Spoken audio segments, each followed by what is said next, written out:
Kanada parlamentinin Avam palatasi 30 yanvar kuni Kanada liberallar parlament a'zosi Samir Zubarining Kanadaga 10 ming Uyg'ur musofirni qabul qilish qaror loyihasini muzokara qilgan. Bu 1 fevral kuni ovoz qo'yilgan mazkur qaror loyihasining parlamentda oxirgi qitim munozara qilinishi ekan.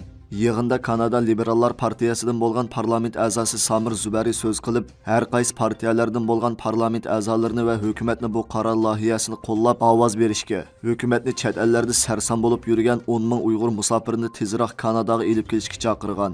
Samir Zubari parlament a'zolarini bu qaror loyihasiga qaror berishda Uyg'urlarga oid maxfiy va ochiq-oshkora uchurlarga tafsiliy qarab chiqishga chaqirib, o'zining qandoq bilet tashlash qarorini berdiganlardan erishgan uchurlarga astoydillik bilan tafsiliy qarab chiqishini, ba'zi uchurlarning ommaga oshkora bo'lsa-mu, lekin ba'zi uchurlarning maxfiy bo'lib ochiq-oshkora emasligini, hozir qaror berdigan kishilardan bu uchurlarga qarab chiqishini, shundala Sharq Turkistonda Uyg'urlarga nima ishlarning yuz berganligini bildiganligini ta'kidlagan. U yana navbatda Uyg'urlarning yer yuzidan yo'q bo'lish izdirobini chekayotgan bo'lib, necha million odamning jazo lagerlari qamalganligini, majburiy emgak silinayotganligini, oilalar paramparcha qilinib, yuz minglagan Uyg'ur farzandining ota-onasidan majburiy ayirib o'tilganligini, ayollar bo'lsa majburiy tug'mas qilinganligini, shundaqla yana tilga ilinmagan nurg'un jinoiy qilmishlarga uchirganligini, buning o'zila qonuniy jihatdan irqiy qirg'inchilikka kirdiganligini bildirib, Kanadaning Janubiy Afrikadagi irqiy ayrimchilikka xotim berishda rahbarlik rolini o'ynaganligi, Uyg'urlar masalasida yana bir qitim rahbarlik rolini o'ynash kerakligini ta'kidlab, palatadagi har bir parlament a'zosi o'rnining qandoq bo'lishidan qat'iy nazar bu qaror loyihasiga ovoz berishda maqsadi aniq bo'lishi kerakligini ko'rsatgan. Kanadadagi kishilik huquq tashkilotlarining aytishicha, bu qaror loyihasining 1 fevral parlamentda mutlaq ko'p ovozda ma'qullanishi mumkinchiligi yuqori ekan. Shuning bilan bir vaqtda 30 yanvar kuni Dunyo Uyg'ur qurultayining raisi Dolqun Aysa Kanadadagi Uyg'ur haqlarini himoya qilish qurilishining mas'uli Mehmet To'xti, Uyg'ur kishilik huquq qurilishining raisi Ömer Qanat qatorliqlar, Kanada bosh ministri Justin Trudeau, Kanada qatnash ministri Ömer Algabra va parlament a'zosi Samir Zubari qatorliqlar bilan ko'rishgan. Uyg'ur kishilik huquq qurilishining bildirishicha, Germaniya va Amerikadan Kanadaga borgan hay'at guruhi Kanada hukumat va parlament hay'atlari bilan ko'rishib, fevral oyida parlamentda ovoz qo'yilgan Uyg'ur ko'chmanlarini qabul qilish loyihasini ma'qullashga da'vat qilgan. Shundaqla Kanada parlament a'zolari Uyg'ur musofirlarini qabul qilishni tezlatishga chaqirgan.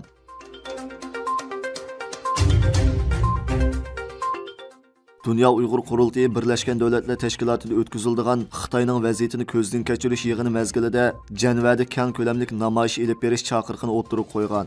BDTning iqtisodiy, ijtimoiy va madaniyat huquqi komiteti 14 fevral kunidan 16 fevral kunigacha Janvada Xitoy hokimiyatining xalqaro ahdnomalarga hurmat qilish masalasini ko'zdan kechirish yig'ini o'tkaziladigan bo'lib, yig'inda nuqtaliq holda Xitoyning Uyg'urlar, Tibetlar va boshqa millatlarning ijtimoiy, iqtisodiy va madaniyat haqlarini dafsanda qilish masalasi muzokara qilindi ekan.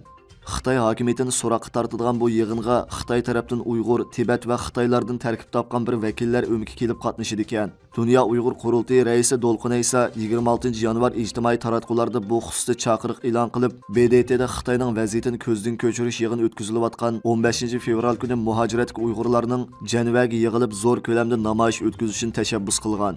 O so'zida Xitoy hukumatining har qitimqi o'xshash BDTning bu qitimqi yig'indimi Uyg'ur, Tibet va boshqa millatlarni oldiga chiqarib qo'yib, o'zlarining Sharq Turkistondagi inson qalbidan chiqqan bostirishlar ham qirg'inchilik jinoyatlariga chapan yapmoqchi bo'layotganligidan xabar topganligini tilga olgan.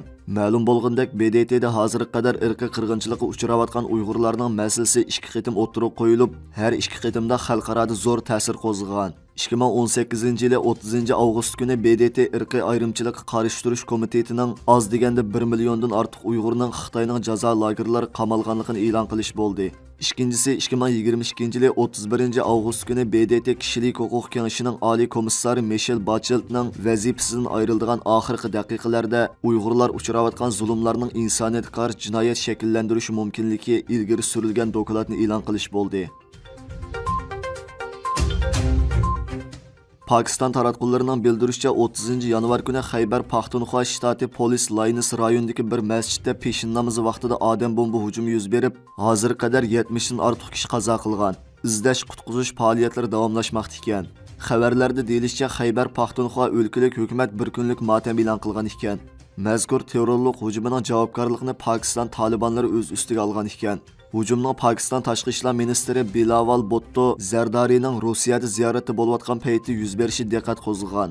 Yaqindan buyon terrorlik hujumlarini ko'paytirayotgan Pokiston Talibanlari o'tgan yili 28 noyabr kuni ommaviy o'rtoqlashish tor betidagi sahifasida bayonot e'lon qilib, 10 may kuni Islomobod hukumati bilan hosil qilingan urush to'xtatish kelishimi muddatining oxirlashganligini uqtirgan hamda a'zolariga Pokiston miqyosida davlat xavfsizlik kuchlariga hujum qilish to'g'riliq yo'l yo'riq tushirgan ekan. Pokiston hukumati bo'lsa Pokiston Talibanlarga terrorlik tashkiloti deb qaraydi ekan. Qavziyatning zini bo'lsa, cho'ng uchi 7-8 metr uzunlikda bo'lib, har 3,5 santimetrda birdan purilma bo'ladi. Har bir purmida qo'nalg'i bo'ladi. Har bir odamning badanida ma'lum miqdorda cho'ng tarat bo'ladi. Odam badanining temperaturasi 37 selsiya gradus bo'lib, agar 24 soat chiqarib etilmasa, 36 xil toksin, 176 xil kasallik paydo bo'ladi. Uning ustiga 72 soatda odam badani tarafidan qayta-qayta sumiriladi. Cho'ng uchay atrofida yana 500 dan ortiq nerva cho'ng uchayga tutishib, oziqlik qabul qiladi. Shuni o'riqlamasingizmi bo'ladi, lekin cho'qim zaharni tozalash kerak. Hamma kasalning manbasi uchaydagi zahardan keladi. Uchay pokiz bo'lgandila qon pokiz bo'ladi. Qon pokiz bo'lgandila ondan sog'lom bo'ladi. Qavziyat deganni tushunamsiz? Qavziyatga sal qarmang. Qavziyat deganimiz oshqozon uchay xizmatining yaxshi bo'lmaslikdan, yana uchayning lo'mildash harakati yaxshi bo'lmay, badandagi zaharlar uchayga kaplashib qoladi-da, qavziyatdan yuziga dog' tushish, terisi buzilish, og'zi purash, badanga maylar yig'ilib qolish sababidan odam badanining qo'rsoq bilan bel qismiga osonla may yig'ilib samirib ketadi. Qavziyat garchi oddiy kasallikda ko'rinsimi, lekin vaqtida oldini olish va davolash tadbirlarini qo'llanib, tüp yiltizdan davolash ilib berilmaganda qon besimi yuqorilash, yurak sanjiqi, sakta, yurak muskul tiqilmasi, tuz uchay roki, yashanganlardagi divonlik kasalligi, qo'rsoq ko'pish, ishtaha yaxshi bo'lmaslik, ig'irlik eshib ketish, samirib ketish, bosh og'rish, ig'iz ochiq bo'lish, ig'iz purash, maqat yerilish, bovasir, tuz uchay yollig'i qatorliq agashma kasalliklarni keltirib chiqardi.